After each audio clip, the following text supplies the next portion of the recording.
7 के सरबराहों ने जर्मनी में मुलाकात की। इस दौरान यूक्रेन जंग और इसके मनफी असरात सरबराही इजलास पर गालिब रहे। ग्रुप ऑफ 7 के रहनुमाओं ने रूस की तरफ से जारी हमले के दौरान यूक्रेन के साथ खड़े रहने का वादा किया है। पीर के रोज एल्प्स के पहाड़ी सिलसिले के दामन में वाक़ा इल्मा के मकाम पर एक तारीखी किले में इजलास के दूसरे रोज एक मुश्तरका बयान में कहा गया कि वो यूक्रेन को माली, इंसानी, फौजी और सिफारती मदद जारी रखेंगे। ग्रुप ऑफ 7 के मुश्तरका एलामिया में यह भी कहा गया कि रूस को आलमी मंडी से अलग थलग करने के नए तरीके तलाश करने किए जाएंगे और माना जा रहा है कि यह बयान अमेरिकी सदर जो बाइडेन के उस बयान के बाद आया है जिसमें उन्होंने कहा था कि G7 ने रूसी सोने की दरामद पर पाबंदी लगाने का मंसूबा बनाया है। G7 के इस सरबराही समिट के एजेंडे पर तहफ़्फ़ुज़ माहौलियात का मौजू भी शामिल है। कोशिश है कि माहौलियाती तब्दीलियों से मुताबिकत की खातिर गरीब ममालिक की खुसूसी ताउन फराहम करने के किसी ठोस तरीक़ेकार को वज़ा कर लिया जाए। इब्तदाई तौर पर G7 रुकन ममालिक ने $600 बिलियन की रकूम दस्तियाब बनाने का अज़्म जाहिर किया है, जिससे बिलखुसूस तरक्की पजीर ममालिक में क्लाइमेट चेंज से होने वाली तबाहकारियों की रोकथाम के लिए एक नया इंफ्रास्ट्रक्चर बनाया जाएगा। G7 सरबराही इजलास में इस ब्लॉक में शामिल 7 ममालिक बरतानिया, Canada, France, Germany, Italy, Japan और अमरीका के सरबराहान, हुकूमत ममलिकत शामिल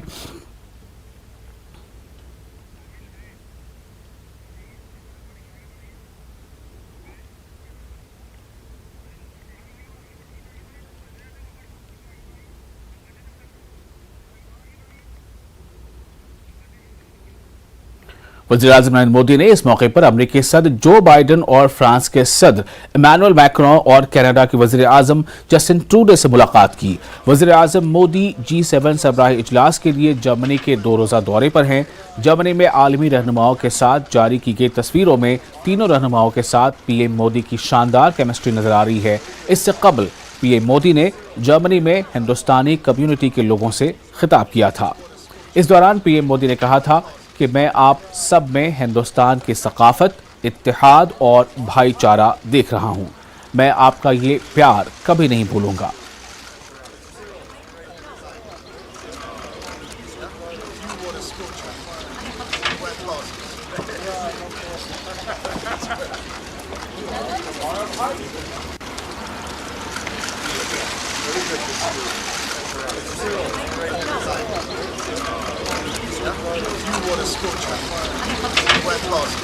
ऐसी पॉलिसियां हैं, कौन कौन से ऐसे नुकात हैं जिन पर बातचीत हुई है, किन ऐसे मौज़ूआत पर ख़ास तौर से जो आलमी मौज़ूआत हैं, आलमी मसाइल हैं, उन पर गुफ्तगू हुई है। इस बारे में मज़ीद जानकारी के लिए हमारे साथ जुड़ गए हैं अमरीकी दफ्तर ख़ारजा के तर्जुमान ज़ेड तारड़, और हम उनसे जानना चाहेंगे कि इस बारे में वो क्या तफसीलात हमें दे पा रहेंगे।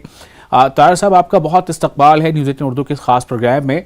G7 इजलास का चूँकि दूसरा दिन था और जाहिर है कि बड़े ममालिक के सरबराहान वहाँ मौजूद हैं, तो क्या अहम मौज़ूआत ज़ेर गौर रहे?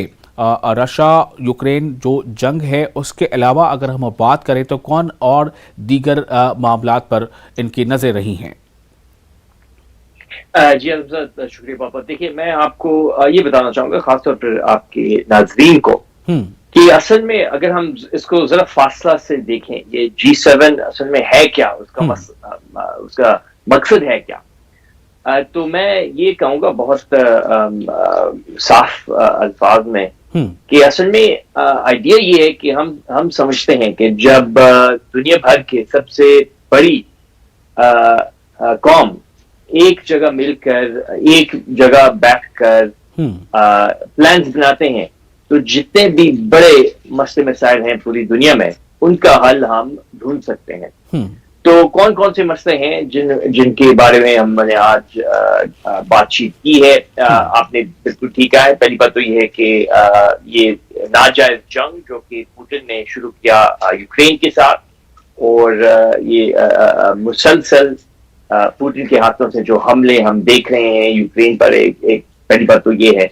और हाँ, ये भी है कि G7 के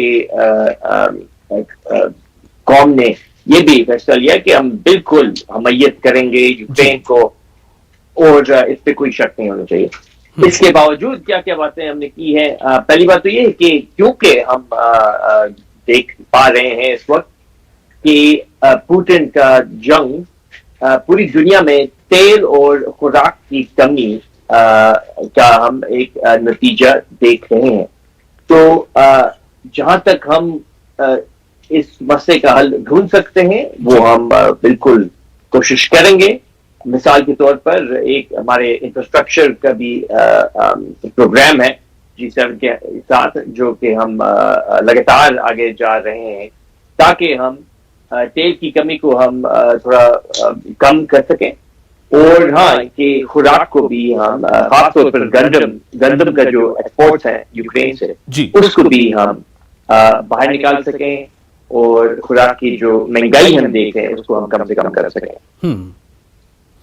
तो ये जो यूक्रेन और रशिया का ये जो जंग है, इसकी जो जंग है, ये तो एक अहम मुद्दा वहाँ रहा है। इसी पे मैं एक सवाल पहले आपसे और कर लूँ कि इससे पहले भी कई मौके ऐसे आए थे जहाँ पर बड़े ममालिक के सरबराहान ने इस पर मुलाकात की थी, बातचीत की थी, लेकिन हम ये देख रहे हैं कि ये जंग जो है वो तवील होती चली जा रही है। तो क्या इससे इसके सद्देबाब के लिए कोई ऐसी हिकमत अमली, जो ठोस हिकमत अमली हो, उस पर क्या गौर व फिक्र किया गया है? क्योंकि एक बात ये भी कही जा रही है कि दरअसल कई ऐसे ममालिक हैं जिनके अपने मफादात हैं, किन्हीं को अपने जो है वो हथियार बेचना है, किन्हीं को अपनी दीगर चीज़ों का तजुर्बा करना है। तो दरअसल यूक्रेन, जो कि रूस के मुकाबले काफ़ी एक छोटा मुल्क कह सकते हैं, लेकिन क्या ये खिंचता चला जाना, इतना तवील होता जाना इस जंग का, अब तो ज़ेलेंस्की भी कह रहे हैं कि सर्दियों से कबल ये जंग खत्म हो जानी चाहिए? जी, इसमें कोई शक नहीं होना चाहिए कि अमेरिका और हमारे जितने भी साथिया ममालिक हैं G7 में, हम इस बात पे जुड़े हुए हैं कि हम भी इस जंग को रोकना चाहते हैं, इसको खत्म देखना चाहते हैं। इसमें कोई शक नहीं होना चाहिए क्योंकि हथियार तो एक साइड पे है। पहली बात तो ये है कि जो हम हथियार यूक्रेन को दे रहे हैं वो हम बेच नहीं रहे, वो हम बकायदा दे रहे हैं उनको, तो इसमें कोई अमेरिका का फायदा नहीं है। और दूसरी बात ये, जो हम मंफी असरात देख रहे हैं जंग के, वो इंतहाई बदतरीन सूरत हाल हम देख रहे हैं यूक्रेन में और पूरे इलाके में। और ये भी कोई इनकार नहीं कर सकता कि पिछले 70 साल से ऐसा कोई हमला नहीं हुआ यूरोप में जो कि हम आज देख पा रहे हैं। तो इसमें कोई शक नहीं होना चाहिए कि मेरे ख्याल में बहुत ही मुश्किल होगा कि हम कहें कि इस जंग का किसी के फायदे में है, ये बल्कि रूस के भी फायदे में नहीं है। ये शायद सिर्फ पुतिन समझता है कि उनके फायदे में है, लेकिन किसी और का फायदा में नहीं है। और बिल्कुल हम चाहते हैं कि हम इस जंग को हम रोक सकें, लेकिन हकीकत ये है कि पुतिन बार बार हमें ये दिखा रहा है कि उनके कोई ऐसे इरादे नहीं है, वो जंग को जारी रखना चाहते हैं। तो जब तक कि ये हकीकत है, उस वक्त तक हम यूक्रेन को और ज़ेलेंस्की को हम हमायत देंगे, उनको हम सपोर्ट देंगे, क्योंकि हम समझते हैं कि जब उनके पास सपोर्ट होगा तो फिर शायद एक ऐसा चांस होगा कि हम पुतिन को मेज पर बिठाकर इस जंग को खत्म कर सकते हैं। उसके मेरे ख्याल में उसके अलावा कोई तार साहब, एक मसला ये दरपेश आया था कि वीट और दूसरे ऐसे खुर्दनी अशिया हैं जिनका ट्रांसपोर्ट या जिनका एक्सपोर्ट यूक्रेन नहीं कर पा रहा है। उसका कहना है कि रशिया ने हमें ऐसी पाबंदियां लगा रखी या हमारे जो रास्ते हैं उन्हें रोक रखा है। और इसी के साथ मुल्क के कई दुनिया के कई ममालिक पे इस तरह के हालात आ रहे हैं जहां पर खुर्दनी अशिया की कुछ कमी नज़र आ रही है या कहीं पर जो है वो माशी बहरान जैसी कैफियत नज़र आ रही है। तो क्या आपको ये नहीं लग रहा है कि ये रफ्ता रफ्ता जो है एक आलमी मसला बनता चला जा रहा है, या सिर्फ दो ममालिक के बीच का मसला बनकर नहीं रह गया है? तो कितनी उम्मीद अवाम दुनिया की वो कर सकती है, अमन पसंद अवाम, के ये जंग का खात्मा होगा और इससे जुड़े तमाम जो झैली इसके जो मसाइल खड़े होते चले जा रहे हैं उनका भी सद्देबाब हो पाएगा?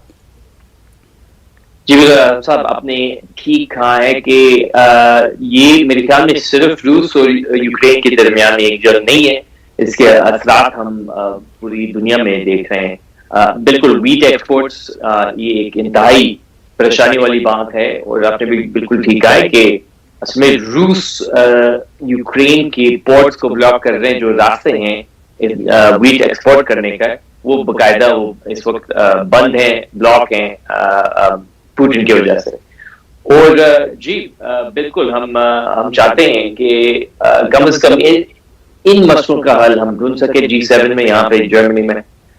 लेकिन असल में इसका जो वाहिद सोल्यूशन है, वाहिद रास्ता यही है कि हम यूक्रेन को ऐसे सपोर्ट दें ताकि पुतिन को ये साफ नजर आए कि इस जंग का कोई फायदा नहीं है, वो नहीं जीत पाएंगे।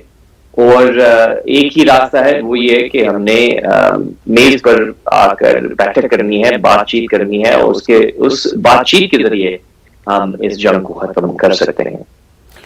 जो भी हम तस्वीरों में देख पा रहे हैं, हिंदुस्तान के वज़ीर आज़म नरेंद्र मोदी की मौजूदगी भी वहां पर रही, और जिस तरह से बिल्कुल वालेहाना वो एक दूसरे से मुलाकातें करते नजर आ रहे हैं। ऐसे में मैं ये जानना चाहता हूं कि हिंदुस्तान की भी इस मौजूदगी का कितना असर और कितना पुरअसर पैगाम उन ममालिक को जा सकता है जो ख़ासतौर से रशिया और यूक्रेन से जुड़े मामले पर गौर व फिक्र में मशगूल हैं।